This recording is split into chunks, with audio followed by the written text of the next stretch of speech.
Welcome to the Tozer Test.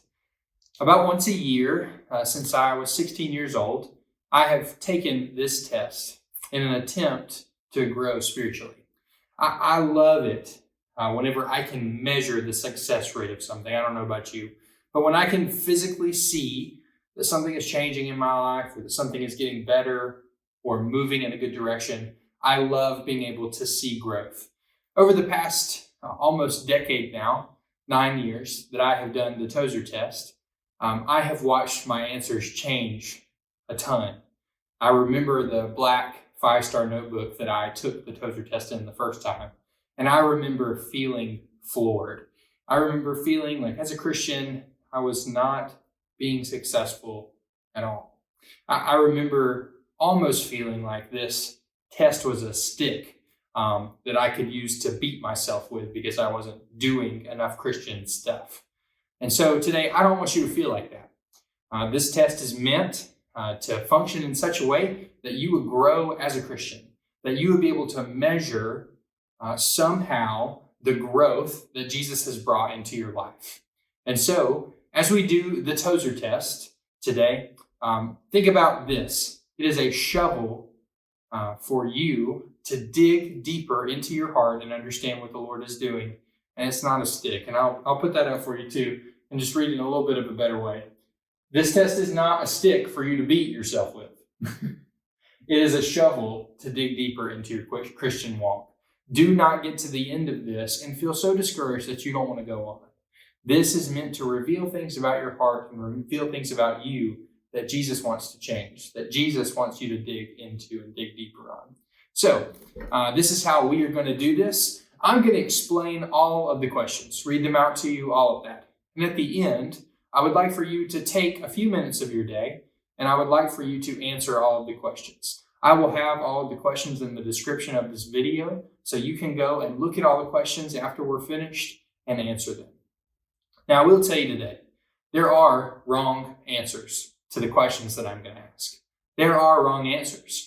And the only way that you can answer these questions incorrectly is if you are not honest with yourself. This test is meant to help you. This test is meant to reveal things about your heart that maybe you don't think about all the time. And so, when you're answering these questions, be honest with yourself. Understand what's going on in your heart. Try your best to sift through those Sunday school answers that you're going to want to throw out. And instead, tell the truth.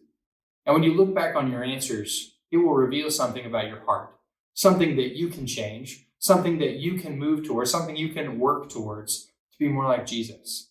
Listen, when you're a Christian, Jesus is constantly sanctifying you and making you more like himself. He's moving you day by day in a process that makes you more like him. And so today, you may do very well. All right, the answers to your questions may be very godly. Congratulations. Keep on heading towards Jesus. But for those of you today who may feel discouraged as a result of this, listen, Jesus' grace covers a multitude of sins. The grace of Jesus Christ is an incredible thing. And despite your failures, despite your flaws, the grace of God is enough for you. So, without further ado, here is the Tozer Test. 7 questions to enrich your Christian walk. Question number 1. What do I want most? What do I want most? Now, this question is easy to answer in a very superficial manner. We want lots of things: healthy children, a great marriage, money, peace, and so on. But A.W. Tozer, the author of these 7 questions, says this: get quiet, recollect our thoughts, wait for the mild excitement within us to subside, and then listen closely for the faint cry of desire. Then he says, you can ask your heart what it would have over anything else in the world. Insist on truth and reject what you think your culture, your church, or your family would have you to say. When you know what you truly want, you will know what kind of a person you are. Question 1 is, what do I want most? Oh, I'm sorry, I didn't put it up there. There it is. Question 2. What do I think about most? Our lives force us to dwell on many ideas throughout the day. We have to think about our work, our bills, and our family, among many other things. But there are times when we are lying in bed, trying to sleep, or driving down the road that our minds are free to wander. In those moments, what do you think about? Do we plan futures of fame and fortune? Do we rehash an argument in our head, thinking about what we could have said differently that would have gotten us the final word?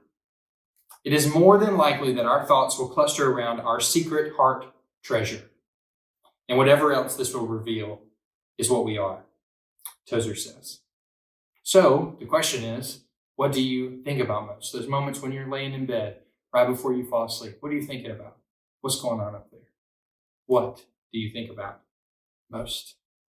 Question number 3 is this. How do I use my money? How do I use my money? Now, whether you are young or old, whether you make no money or whether you make lots of money, this question is not, what do you use your money to pay your bills with? It's not, what bills do you have? That's not the question. It's, what do you do with your money that is left over?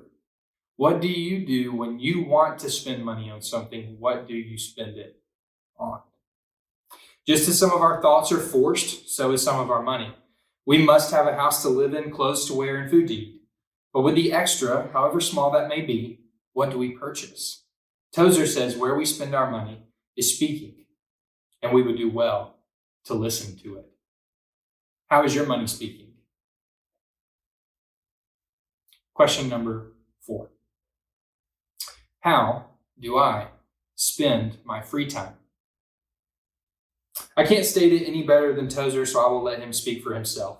Most people waste leisure time or free time staring at the television, listening to the radio, reading the cheap output of the press, or engaging in idle chatter. For us, constantly being engrossed with technology and phones and any information that we can get our hands or fingertips on.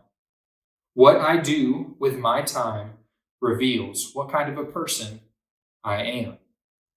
What do you do with your free time, and how do you spend it? Question number 5. What company do I choose to keep? What company do I choose to keep? In today's words, this would be said, who do I choose to hang out with? What kind of people are they? What kind of people do you choose to spend your time with? Now, I understand that in this time of social distancing and being far away, hopefully, from others, you may be forced to spend time with a specific group of people. But I would say when life is normal, and when we get back to that, if we get back to that, who would you choose to spend time with? And what is the character of those people? A friend of mine and a youth pastor said this over and over again: show me your friends and I'll show you your future. Show me who you're running with and I'll show you where you're going. Who do you choose to hang out with? And what does that say about who you are? What company do I choose to keep? Proverbs 13:20 says this: walk with the wise and become wise, for a companion of fools suffers harm. Rule number 6 is this: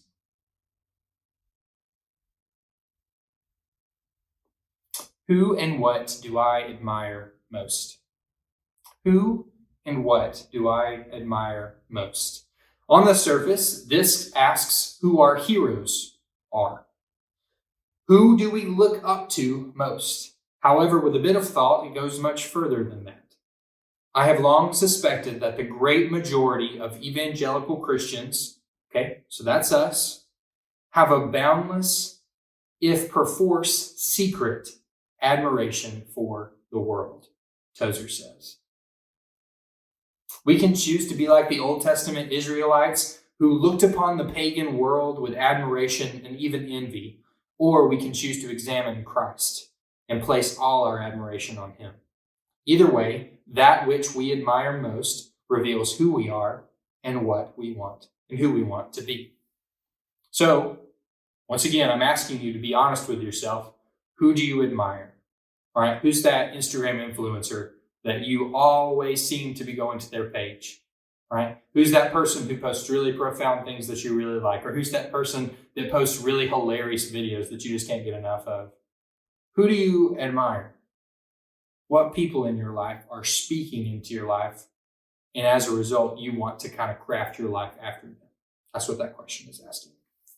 Who and what do I admire most? And then number 7, the last one, is my favorite one. What do I laugh at? What do I laugh at? We have all said something akin to, that's terrible but funny. While laughing, it is true that laughter is a wonderful gift of God, but what we choose to laugh at reveals the content of our hearts. While these are only 7 rules, Tozer ends with a challenge. The wise Christian will find others. Take some time today and ask God to give you the questions to ask yourself. This is not a test of salvation or piety. It's not about how good you are. None of that. It is a tool to reveal truths about yourself that you may have never considered before today. If your answers to these questions reveal a need for you to repent, then do just that. In a week, a month, a year, come back to these and ask these questions again. Do not use this as a stick with which to beat yourself. Rather, see it as a shovel, digging deep into your soul and removing things that are hindering your pursuit of Christ. Listen, I want to tell you this incredible thing in Philippians chapter 2. The reason that we do this, Philippians chapter 2, verse 12 says this, "Therefore, my beloved, as you have always obeyed, so now, not only when you're in my presence, but much more in my absence. Work out your own salvation with fear and trembling." So I want to encourage you with this. Right now, I can't be with you. Okay? I'm here. I'm at the church. I'm in the youth room. But I want you, in this time of social distancing, to go spiritually diving. I want this time that we are apart and trying to do things over a media platform. I want to encourage you that this is not a time just to waste a bunch of time, but it's a time that we can grow closer to God. A time where we can foster a good relationship with our Lord. A time where we can nurture our faith. And so in this time that we're currently in, this is the Tozer Test. And this test is absolutely meant to move your heart closer to Jesus. Please, please, please do not use this as a stick with which to beat yourself.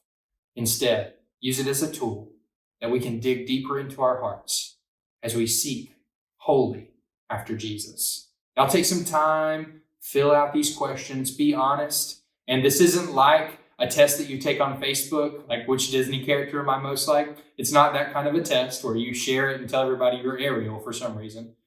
Instead, this is something that you keep to yourself. This is something between you and the Lord. So don't share it with people. Be honest with yourself and let Jesus work on your heart in this. Love all of you. Have an incredible day.